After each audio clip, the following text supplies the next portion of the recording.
17 August 1943, 1900 hours, RAF Station, Lincolnshire, England. The doors to the briefing room sealed shut behind them. Flight Sergeant Thomas Rutledge felt the lock click, heard the guards take position outside. In 3 years of flying Lancasters over Germany, he had never seen security like this. Around him, 200 aircrew fell silent as the intelligence officer pulled back the curtain covering the wall map. The murmur that rose from the crews was part confusion, part disbelief. The red tape stretched across the North Sea, over Denmark, into the Baltic. The target circle sat on a thin sliver of land most of them had never heard of, Peenemünde. "Gentlemen," the intelligence officer began, "what you see is the most important target you will ever be asked to destroy." Rutledge shifted in his seat. 600 miles, deeper into Germany than Berlin. His Lancaster, S-Sugar, would be flying at the very edge of her range. 4 Rolls-Royce Merlin engines burning 1,000 gallons of fuel each way. The briefing officer's pointer tapped the map. Peenemünde is developing a radar system that threatens to revolutionize German night defenses. The room absorbed this in silence. Rutledge knew the officer was lying. They always lied before the big ones. But the target was real, and that was enough. 596 aircraft, 324 Lancasters, 218 Halifaxes, 54 Sterlings. You will attack in 3 waves from 7 to 9,000 feet. A ripple of tension moved through the room. Normal bombing altitude was 18,000. At 7,000, every flak battery on the coast would have a clean shot. "Mosquitoes will mount a diversionary raid on Berlin to draw off the night fighters," the officer continued. "If this attack fails, it will be repeated tomorrow night, regardless of losses." The words hung in the air like smoke. That was how you knew the target mattered, when they stopped pretending your life was worth something. Outside, Rutledge walked with his crew toward S-Sugar. The Lancaster sat heavy on her wheels, bomb bay loaded with high explosive and incendiary. The flight engineer ran his pre-flight check. Each Merlin in sequence: oil pressure, coolant temperature, magnetos. The engines caught with their familiar roar, propeller blades biting the evening air. They lifted off at 2100 hours. One after another, the heavies clawed into the sky, navigation lights winking out as they formed up over the sea. Rutledge kept S-Sugar steady in the stream, surrounded by shadows of other aircraft, all of them loaded, all of them burning fuel at the steady rate that meant life or death over the Baltic. The North Sea passed beneath them, black and featureless. Denmark slipped past beneath scattered clouds. They crossed into the Baltic just after midnight. The moon rose, pale and nearly full, painting the sea silver, beautiful and lethal. At 0030 hours, the wireless operator picked up German transmissions, controllers vectoring fighters toward Berlin. Good, the deception was working. Then Henderson's voice crackled in his headset. "Skipper, look east." Rutledge turned his head. Through the cockpit glass, he could see a glow on the horizon, and above it, the first colored marker flares were falling over Peenemünde. "Target ahead," Rutledge called. "Bomb aimer, you're on."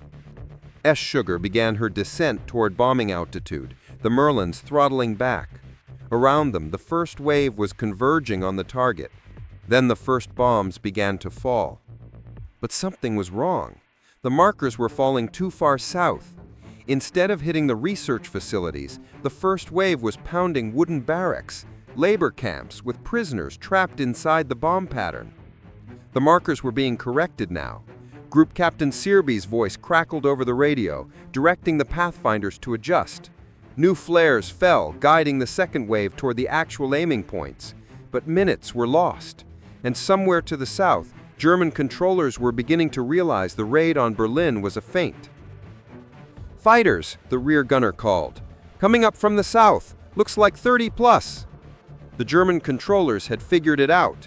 Night fighters were racing north to catch the bombers still over target. Around them, aircraft were starting to fall. A Halifax to port exploded in mid-air. A Lancaster ahead dropped out of the stream, trailing fire. 30 seconds, the bomb aimer called. Bomb doors open. Below, Peenemünde was an inferno. Rutledge could see the experimental station, structures still standing, and something that looked like a tower or launch platform, skeletal against the flames. Bombs gone! The Lancaster leapt upward. Rutledge hauled the aircraft into a banking turn, heading northwest. Behind them, the last of the third wave was still bombing, still dying in the searchlights. But as they climbed away, Rutledge looked back one final time. Through the smoke and moonlight, he saw something that made his blood cold. In a cleared area near the experimental station, untouched by bombs, sat 3 massive cylindrical shapes on transport trailers. 40 feet long, pointed at one end, finned at the other. They looked like nothing he had ever seen. Rockets. And as he watched, German crews were swarming over them, dragging them away from the fires, deeper into the darkness where the bombers could not reach. 18th August 1943, 0600 hours, Peenemünde Army Research Center, Germany. Dr. Walter Thiel's body was found in the collapsed air raid trench at dawn. He had been the Reich's leading expert on rocket propulsion. Now he was gone, buried in the sand where his rockets had been tested. Wernher von Braun stood in the smoking ruins of the housing estate, watching rescue crews search for survivors. He had not slept. The British had come in 3 waves, and each wave had been more terrible than the last. The housing blocks were shattered. The production halls were burning. The wind tunnel still stood, though its windows were blown out. The test stands were damaged but repairable. It could have been worse.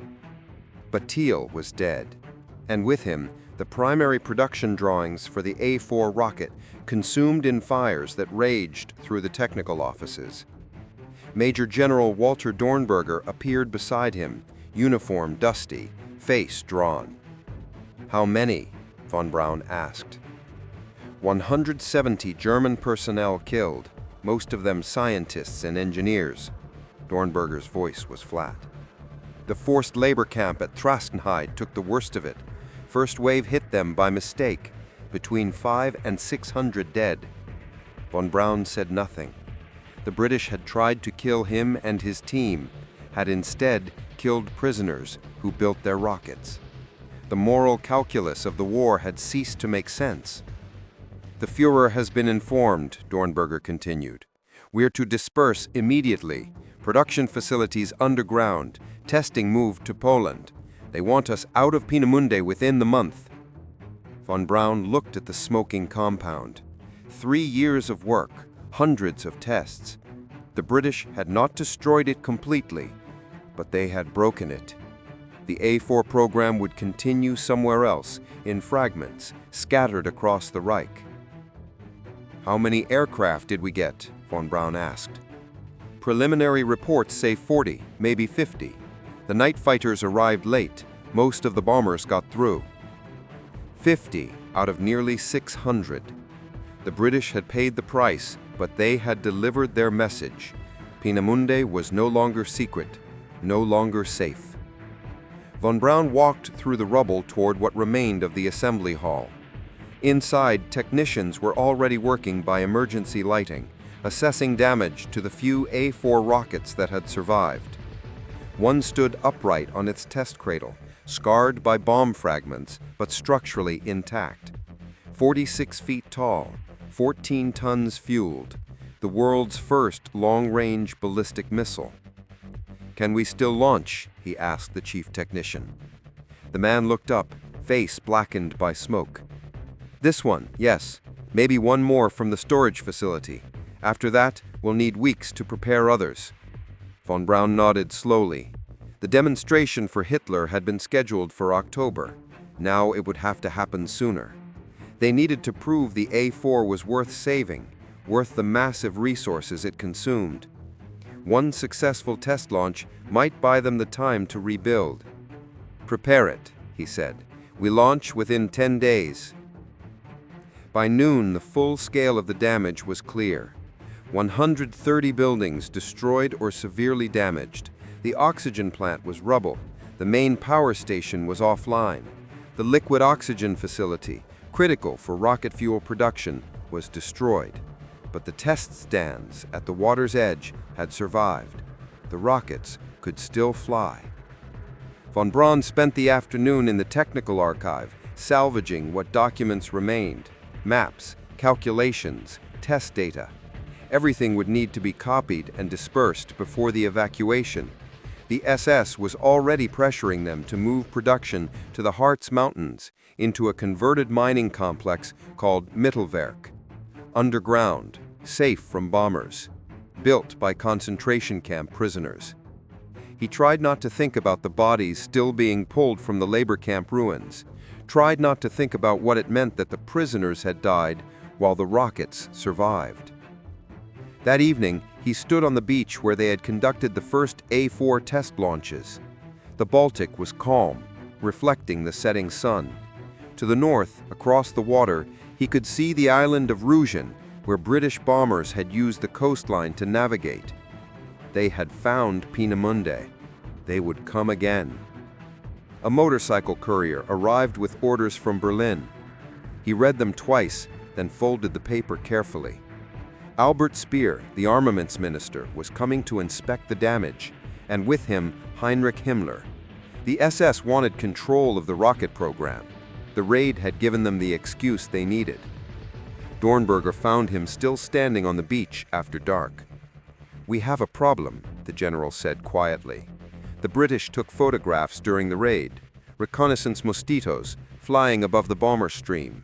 They photographed everything." Von Braun felt something cold settle in his chest. What did they see? The test stands, the assembly halls, the rockets on transport trailers. Dornberger paused. And the launch platforms at Test Stand 7. They know what we're building. They know what it's for. In London, the photographs would be analyzed. Intelligence officers would measure the cylinders, calculate trajectories, estimate payloads. They would understand that Germany was building weapons that could strike England from 300 miles away, weapons that flew too high and too fast for fighters to intercept, weapons that would arrive without warning, carrying a ton of high explosive. The WWII was no longer a secret experiment. It was a strategic threat, and the British would do everything in their power to stop it. "How long do we have?" von Braun asked. Dornberger looked out across the dark water. "Until they find where we've gone, and then they'll come again, harder this time." Von Braun understood. Operation Hydra had been a warning. The next time, the Allies would not be targeting scientists and engineers. They would be targeting the factories, the storage depots, the launch sites. They would be targeting the rockets themselves, wherever they were hidden. The war had entered a new phase, a race between German production and Allied intelligence, between rockets and bombers, between Peenemunde's scattered survivors and the combined might of the Royal Air Force. And somewhere in England, a Lancaster pilot named Rutledge was filing his mission report describing 3 cylindrical shapes being dragged away from burning buildings, a report that would reach intelligence analysts by morning.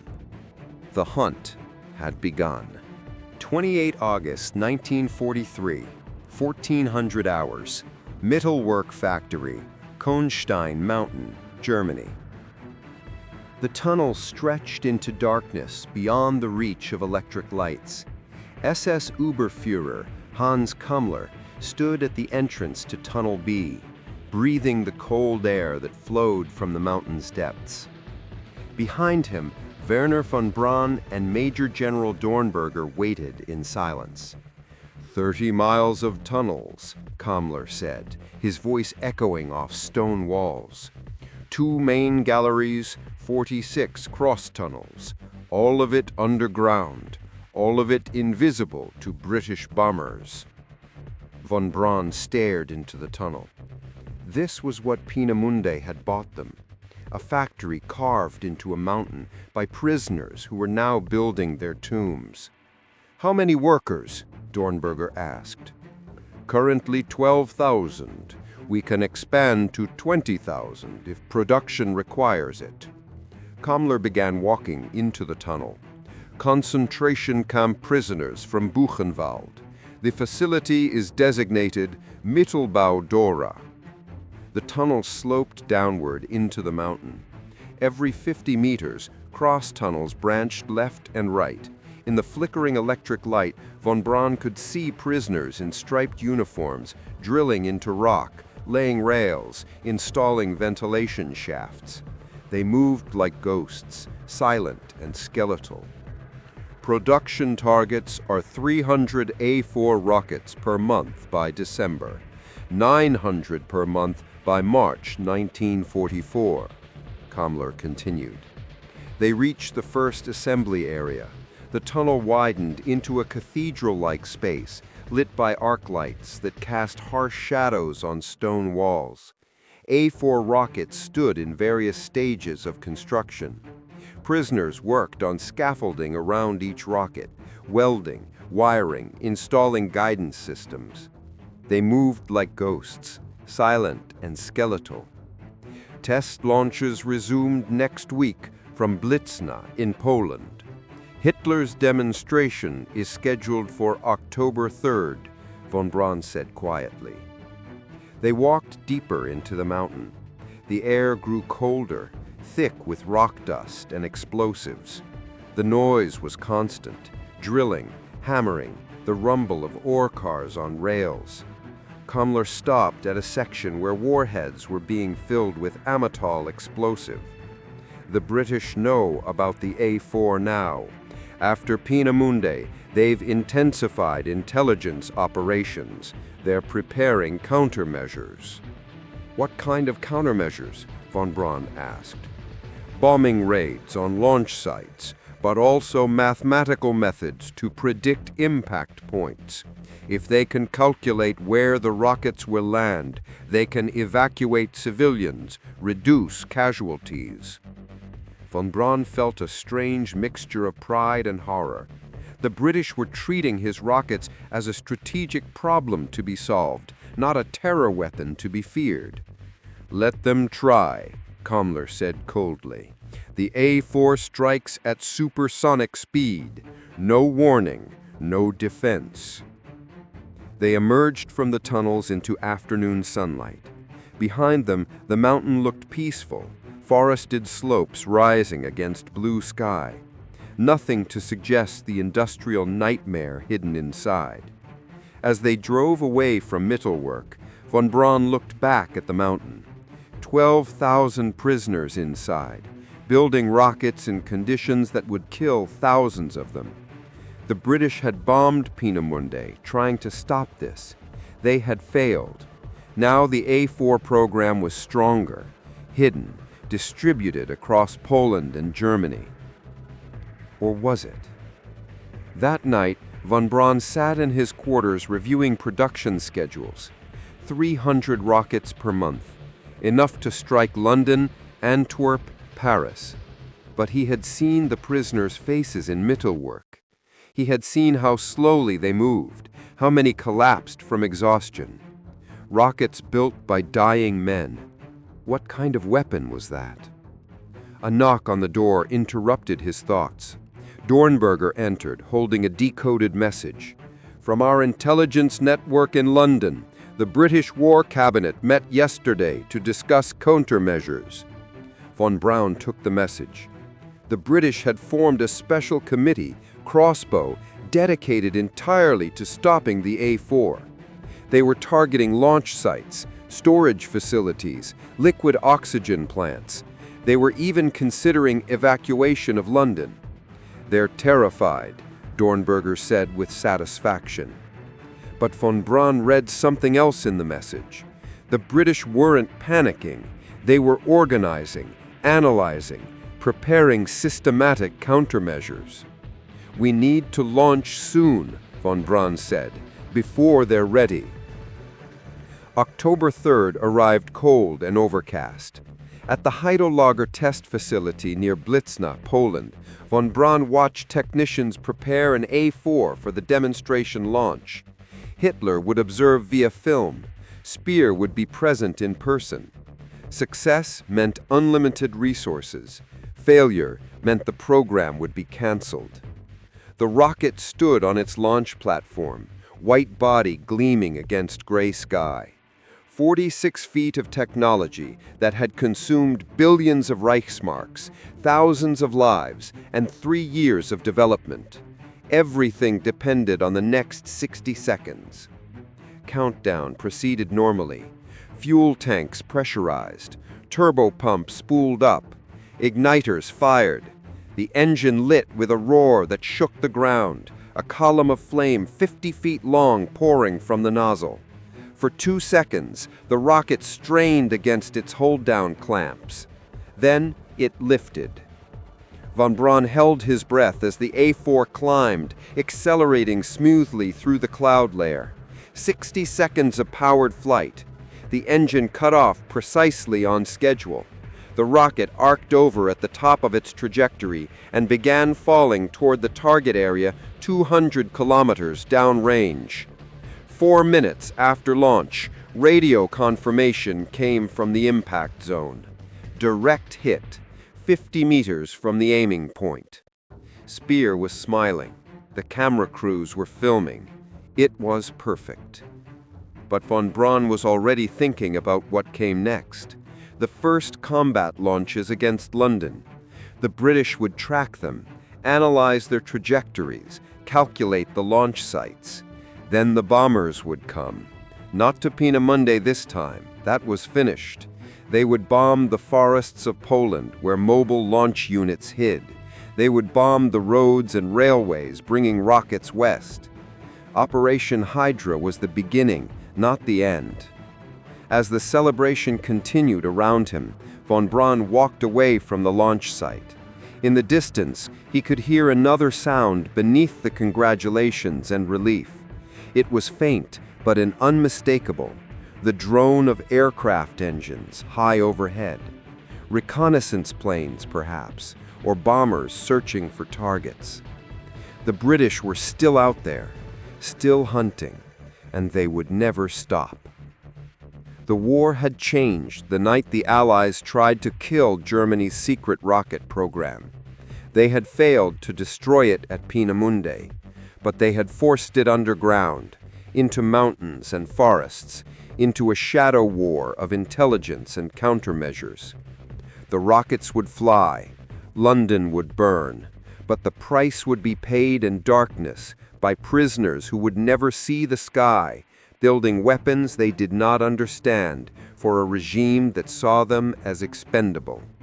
Von Braun looked up at the gray Polish sky and wondered if, in the end, anyone would really win this race between rockets and bombers, or if they would all simply disappear into the same darkness that had swallowed Peenemünde, Mittelwerk, and the thousands who had died to make metal cylinders fly.